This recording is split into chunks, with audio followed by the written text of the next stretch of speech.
Assalamualaikum warahmatullahi wabarakatuh. Halo semuanya, jumpa lagi dengan saya Chow Sing Sing, kurator dari podcast Horror Night Story. Halo, apa kabar semuanya? Semoga kalian semua sehat-sehat ya. Dan seperti biasanya pada siang hari ini saya kembali dan akan menghadirkan sebuah kisah mistis untuk kalian semua. Kisah mistis kali ini saya datangkan dari treat horornya Abstrakin yang menceritakan tentang kampung tumbal. Oke, daripada kita berlama-lama, mari kita simak ceritanya. Perkenalkan, namaku Andin. Cerita ini terjadi pada tahun 2017. Kala itu, aku kelas 1 SMA. Aku bersekolah di salah satu SMA ternama di kota terbesar Jawa Tengah.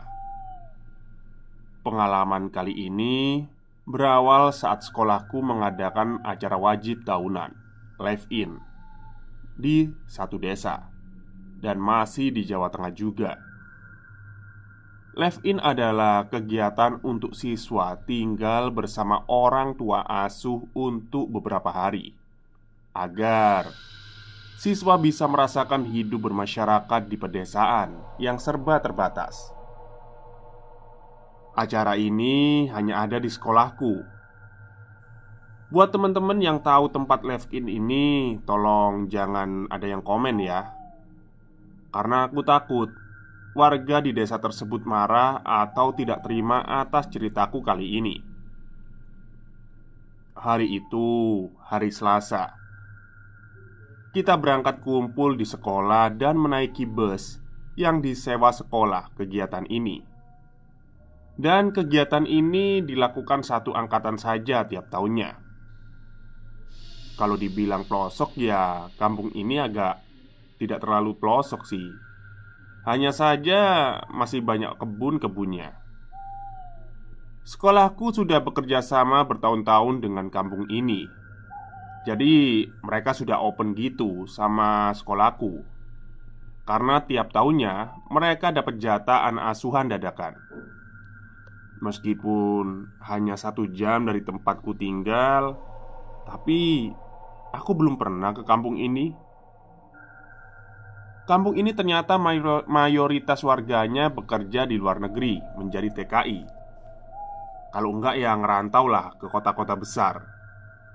Jadi jarang banget ada anak-anak yang sudah lulus sekolah menetap di kampung ini. Akhirnya kita dibagi kelompok. Waktu itu ada 2 kampung yang bekerja sama dengan sekolahku. Satu rumah untuk 2 siswa. Kala itu aku dapat satu rumah bersama Maya, anak IPA yang gak begitu dekat denganku.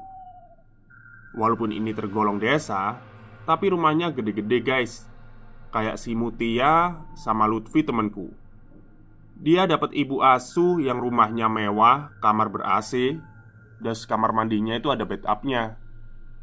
Terus yang lebih mengagetkan lagi, ada wifi-nya. Nah, nasibku dapat ibu asuh seorang janda, tinggal di rumah gubuk yang menurutku tak layak buat untuk tinggal. Kita panggil aja Bu Asi ya. Bu Asi ini janda beranak 2, tapi anaknya merantau semua. Bu Asi tinggal seorang diri di rumah ini. Dia memiliki warung makan kecil di depan rumahnya. Rumah Bu Asi paling depan kampung, pinggir jalan. Kalau siang sih ramai, tapi kalau malam sepi banget. Aku tidur di tempat tidur kayu berkasur tipis dan lampu berwarna oranye. Tahu kan bohlam lampu kuning itu? Jadi ya remang-remang dan semakin horor kesannya. Kamar mandi juga tidak berlampu dan terpisah dari rumah, di belakang kebon, samping kebon.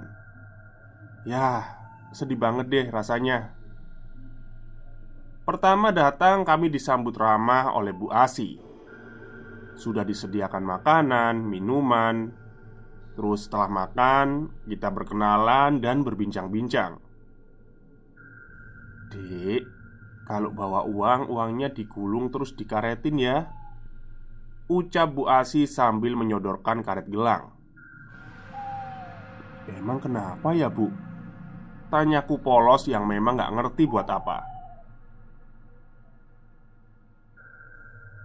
"Ya, biar aman, gak dicuri," ucap Bu Asi sambil mengunyah onde-onde. Di sini banyak pencurinya ya, Bu?" Maya tiba-tiba angkat bicara.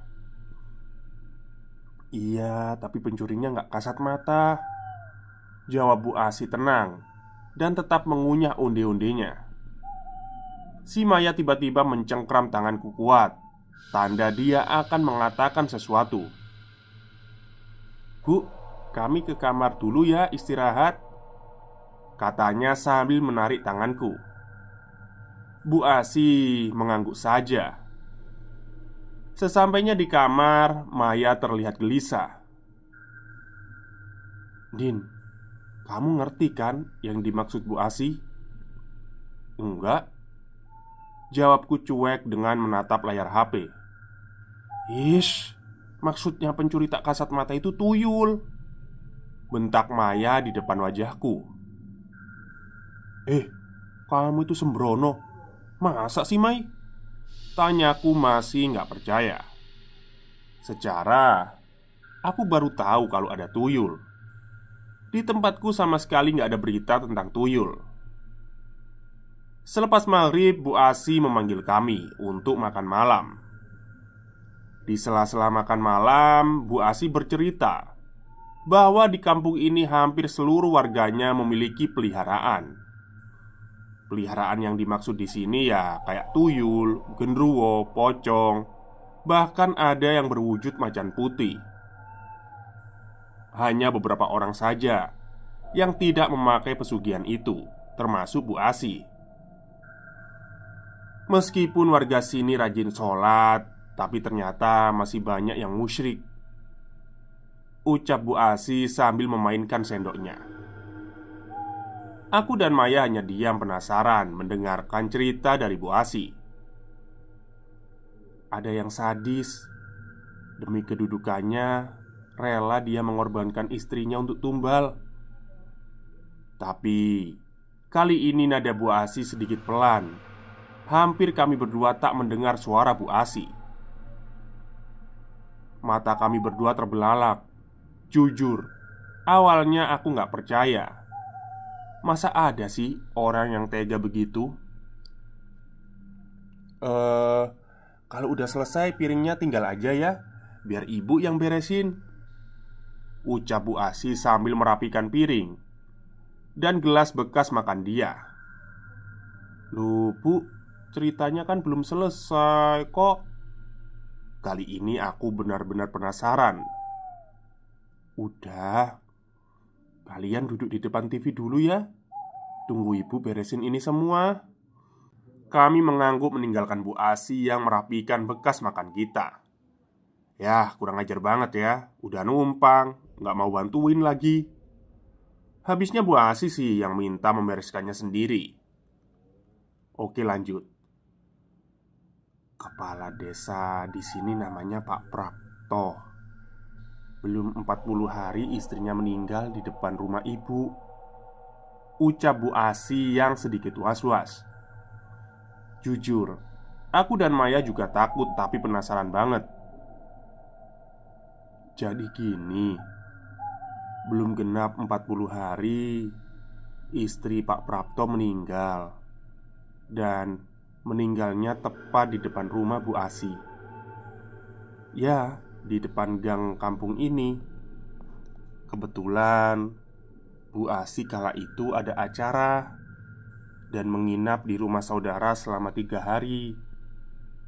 Menurut beberapa warga, meninggalnya istri Pak Prapto nggak wajar. Siang itu, istri Pak Prapto berjalan kaki pulang dari pengajian di tetangga gang sebelah. Dia jalan sendirian di pinggir jalan. Tapi ketika tewas, dia dalam keadaan terlindas truk Di sini memang sering lalu lalang truk untuk mengambil hasil pertanian dan perkebunan. Yang dibilang tidak wajar di sini ya, waktu dia berjalan, kenapa bisa sampai terlindas truk dan posisinya tewas di tengah jalan. Waktu itu sih minim saksi, jadi nggak ada yang tahu pasti bagaimana kecelakaan itu terjadi. Ketika pulang ke rumah, baru Bu Asi diceritain bahwa tadi siang istri Pak Prapto terlindas truk di depan rumahnya. Ada warga yang mengatakan bahwa Bu Prapto menjadi tumbal suaminya sendiri. Memang, seminggu setelah meninggalnya Bu Prapto, Pak Prapto terpilih menjadi kepala desa. Padahal banyak warga yang tidak menyukai Pak Prapto. Entah mengapa dia bisa terpilih. Setelah meninggalnya istri Pak Prapto, malam harinya Bu Asi tidak bisa tidur. Gak ngerti apa yang membuat Bu Asi gak bisa tidur. Tiba-tiba Bu Asi mendengar orang sedang mengetok pintu. "Mbak Asi, Mbak Asi." Bu Asi masih mencerna suara itu. Sepertinya tidak asing dengan suara itu. Bu Asi bergegas dan membuka pintu. Ketika Bu Asi membuka pintu, ia tidak menemukan apapun di luar. Baru beberapa langkah pintu terdengar diketuk lagi, dan ada suara lirih lagi di luar. "Mbak Asi, Mbak Asi, tolongin aku, Mbak." Bu Asi terkejut mendengar suara lirih itu. Ternyata itu adalah suara Bu Prapto. Bu Asi yang takut tapi penasaran akhirnya memutuskan untuk melihat dari tirai jendela. Dan benar saja, dia mendapati Bu Prapto dalam keadaan muka hancur dan berdarah-darah. Bu Asi yang mendapati hal seperti itu tidak heran, karena kecelakaan tidak wajar seperti itu seringkali terjadi di depan rumahnya. Seperti anak yang sedang berjalan di pinggir jalan tiba-tiba meninggal dalam keadaan kaki terputus. Ya, putus kakinya. Padahal Bu Asi tidak melihat ada truk yang lewat atau suara benturan kecelakaan. Pernah juga kala itu siang hari, ada warga yang berteriak minta tolong bahwa ada orang meninggal di depan warung. Orang tersebut tidak sakit atau kecelakaan, tiba-tiba saja meninggal. Namun baunya sudah busuk sekali, seperti sudah meninggal 3 minggu. Dengan hal-hal semacam itu sudah tidak asing lagi untuk Bu Asi. Tiap warga punya peliharaannya masing-masing. Kalau sudah minta makan, ya harus dituruti. Mau dimakan atau mau mencarikan makanan. Lanjut ya. Jadi malam itu aku dan Maya menghabiskan waktu untuk mendengarkan cerita kampung ini dari Bu Asi. Lalu Bu Asi berkata, "Dek, udah malam ini. Kalian tidur gi. Kalau bisa usahain harus tidur cepet ya. Terus kalau ada suara apapun jangan sampai keluar kamar." Perintah Bu Asi membuat aku dan Maya ketakutan. Aku dan Maya takut dengan apa yang dibilang oleh Bu Asi tentang suara-suara. Mataku masih terbuka lebar malam itu. Kulihat Maya sudah memejamkan matanya, tapi belum tidur pulas. Hingga pukul 1 malam aku masih asyik menatap layar HP-ku. Hingga ada sesuatu yang menggangguku. Suara seseorang merintih seperti kesakitan. Awalnya aku dengar suara itu pelan sekali, tapi lama-kelamaan seperti ada di depan kamarku. "Bu Asi, ada apa Bu?" ucapku lirih. Aku beranjak dan akan melihat apa yang terjadi di depan kamar ini. Tiba-tiba saja Maya menarik tanganku dan berkata lirih, Jangan ke sana." Hampir copot jantungku. "Eh, itu Bu Asi nangis," ucapku ke Maya. "Itu bukan Bu Asi deh kayaknya," ucap Maya dengan jari telunjuk di bibir. Tak kuhiraukan ucapan Maya. Aku berjalan pelan mendekati pintu. Kulihat Maya memeluk guling dan mundur ke tembok. Keren. Pintu kamar terbuka lebar. Pada malam pertama ini, sungguh tak bisa kulupakan seumur hidupku. Harusnya aku menurut saja dengan ucapan Maya. Kulihat seseorang berjongkok dengan muka tertutup tangan. Perlahan aku berjalan dan kupanggil, Bu Asi?" Perlahan-lahan orang yang kukira Bu Asi itu mengangkat wajahnya. Betapa terkejutnya aku. Wajah keriput, hitam legam dengan seringai senyumnya. Giginya hitam dan matanya merah. Tangannya menjulur akan menarik kakiku. Tapi dengan secepat kilat, aku langsung berlari memasuki kamar. Ku banting pintu dan wajahku pucat ketakutan. Dari luar pintu, wujud tadi menggedor-gedor pintu. Brek, brek, brek. Aku lari ke atas kasur di sebelah Maya. Maya malah nangis. Aku yang ketakutan banget juga ikut nangis. Tiba-tiba pintu kamar seperti berusaha dibuka. Aku dan Maya semakin ketakutan. Dan akhirnya pintu kamar terbuka. Ya Allah, hampir copot jantungku. Ternyata itu Bu Asi.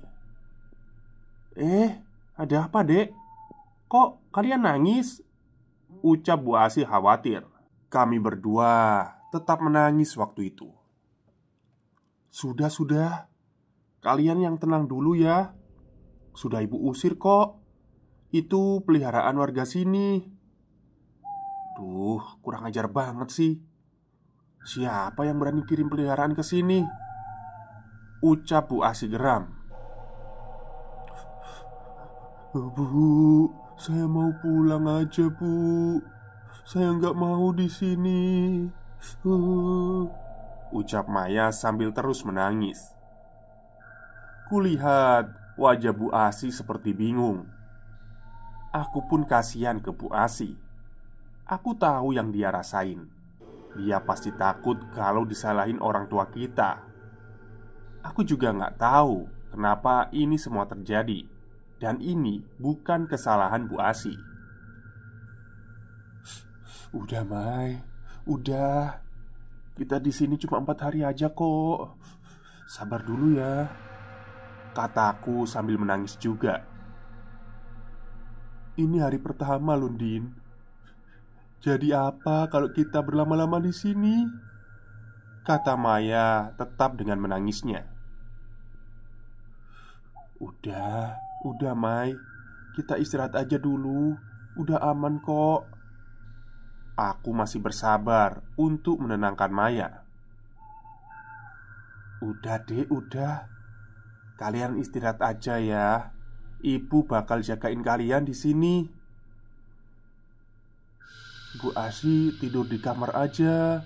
Kasihan Bu Asi. Besok kan jualan," ucapku. Akhirnya kami pun tidur malam itu. Karena sudah terlalu lelah, aku tidak mendengar apapun dan terbangun di waktu subuh. Aku membangunkan Maya dan mengajaknya untuk berwudu. Awalnya Maya nggak mau karena takut, tapi kupaksa. Pagi itu kita ada kegiatan senam pagi dan acara bersih-bersih bareng warga desa. Kala itu aku tidak bersama Maya karena Maya harus kumpul dengan anak IPA dan aku kumpul dengan anak IPS. Kita dibagi beberapa regu untuk bersih-bersih desa ini. Kelompokku kala itu ada Mutia, Lutfi, Ayu, Dinar, Faros, dan Gilang. Kelompok kita kebagian bersih desa di bagian depan kantor kepala desa. Yang cowok pada cabut rumput, yang cewek nyapu dan nyiram tanaman. Akhirnya kita istirahat sebentar di teras kantor itu. "Tadi malam aku nggak bisa tidur," keluh Gilang. "Emang kenapa?" tanya anak-anak. "Masa tiap aku merem, aku ngerasa kepalaku ada yang ngelus-ngelus. Pas dibuka, nggak ada siapa-siapa. Tapi," ucap Gilang. "Ih, syukurin kamu," ucap Mutia. "Jangan gitu. Mentang-mentang kamu tinggal di rumah bagus, awas kalau sampai kamu ngalamin," sunggut Gilang. Aku yang mendengar cerita itu hanya diam. Rasanya ingin bercerita, tapi aku takut. Din, kamu ngapain diem aja? Kamu dapat gangguan juga?" tanya Faros. "Enggak kok, aku cuma capek aja," ucapku. "Halah, kamu cuma gitu, Lang. Lah aku lebih serem lagi." Tiba-tiba Dinar buka suara. Aku kaget, langsung mendengar ucapan Dinar. "Emang apa yang serem?" jawab Mutia. "Semalam aku sama Rizka, anak IPA, lagi duduk-duduk di teras rumah Pak Dahlan. Tiba-tiba ada bau bunga. Terus aku ngedenger ada suara wanita ketawa melengking keras banget. Aku langsung aja lari masuk kamar. Terus Rizka aku tinggal. Tapi dia nggak nyusul aku lari. Dia malah pingsan." Cerita Dinar yang membuat bulu kuduk kita berdiri. Belum selesai tiba-tiba terdengar suara brak dari atas atap kantor Bapak Kades. Berdirilah kita serentak. Terus jatuhlah sebuah kelapa tua yang berwarna coklat jatuh dari atap ke tanah. Mungkin biasa saja, tapi di sini nggak ada pohon kelapa. Tapi kenapa ada kelapa jatuh ke atap? Maksudnya dari atap. Aneh kan? Kita nggak banyak omong, langsung lari deh dari kantor itu. "Sudah balik? Emang sudah dibersihin kantor saya?" tanya Pak Prapto. Tapi yang buat aku nggak nyaman tatapan Pak Prapto ke aku. Jijik deh kalau inget tatapan itu. Kayak otak mesum gitu. "Sudah Pak," jawab Faros sambil meninggalkan Pak Prapto. Aku tahu Faros aslinya ketakutan. "Kayaknya kampung ini serem deh," ucap Ayu. "Hus, jangan bilang gitu," jawab Dinar. Kami pun pulang ke rumah asuh kami masing-masing, ke rumah orang tua asuh ya maksudnya. Tiba-tiba pukul 17.00 ada siaran dari masjid bahwa ada berita lelayu. Innalillahi wa inna ilaihi roji'un telah berpulang ke rahmatullah Bapak Parmin binti Parjo. Aku masih mengingat-ingat siapa Bapak Parmin ini. Sepertinya tidak asing. Bapak Parmin ini tukang kebun kantor kepala desa. Beliau belum terlalu tua. Kalau aku lihat sih umurnya sekitar 40 tahunan. Kaget. Perasaan siang barusan aku lihat dia masih ada di kantor kepala desa. Tapi ya emang takdir Allah gak ada yang tahu ya. "Mai, padahal tadi aku masih mau ketemu beliau loh. Dan beliau sehat," ucapku ke Maya yang sedang bermain HP di kamar. "Masa sih? Aku malah gak tahu orangnya yang mana," ucap Maya. "Dek," tiba-tiba Bu Asi memanggil kami. "Iya Bu." Kami berdua pun keluar menghampiri Bu Asi. "Dek, Ibu mau ngelayat. Tetangga ada yang meninggal. Nanti kalau mau makan, udah ada di meja makan kok makanannya." Seperti biasa, aku dan Maya sholat maghrib dulu berdua. Setelah sholat maghrib, kami makan. Tapi aku berkata pada Maya, "Mai, Mau makan sekarang apa nunggu puasi aja? Tanyaku. Ntar aja deh Din, aku mau ke rumah asuhnya temenku aja dulu ya. Tapi ntar balik kok. Maksudnya si Maya ini mau mampir lah. Ucap Maya sambil menyisir rambut. Matilah aku. Kayaknya aku benar-benar sendirian di sini nanti. Tapi aku tetap bersikap tenang, sok pemberani. Ya udah, tapi jangan malam-malam pulangnya. Takutnya Bu Asih khawatir. Pesanku ke Maya. Maya pun mulai meninggalkan rumah ini. Bismillah aja deh. Akhirnya aku beraniin di rumah sendirian. Biar gak suntuk, aku pun menyalakan TV sambil kumainkan HP. Jadi TV-nya cuma buat rame-rame aja, biar gak sunyi. Aku dari awal udah bilang ya kalau rumah Bu Asi ini di pinggir jalan. Jadi kalau siang itu lumayan rame, tapi kalau malam sepi banget. Baik, itulah bagian pertama dari Kampung Tumbal, treat horornya Mas Abstrakin ya, Kampung Tumbal. Jadi ini panjang ya, kemungkinan akan menjadi 2 bagian. Saya tidak mau janji bagian keduanya kapan ya. Karena kalau saya ngomong biasanya apa ya, nggak terlaksana. Jadi nggak tahu kapan, mungkin kalau besok itu pasti. Tapi kalau nanti malam ya ntar dulu lah, lihat-lihat dulu. Oke, mungkin itu saja cerita untuk siang hari ini. Kurang lebihnya saya mohon maaf. Wassalamualaikum warahmatullahi wabarakatuh.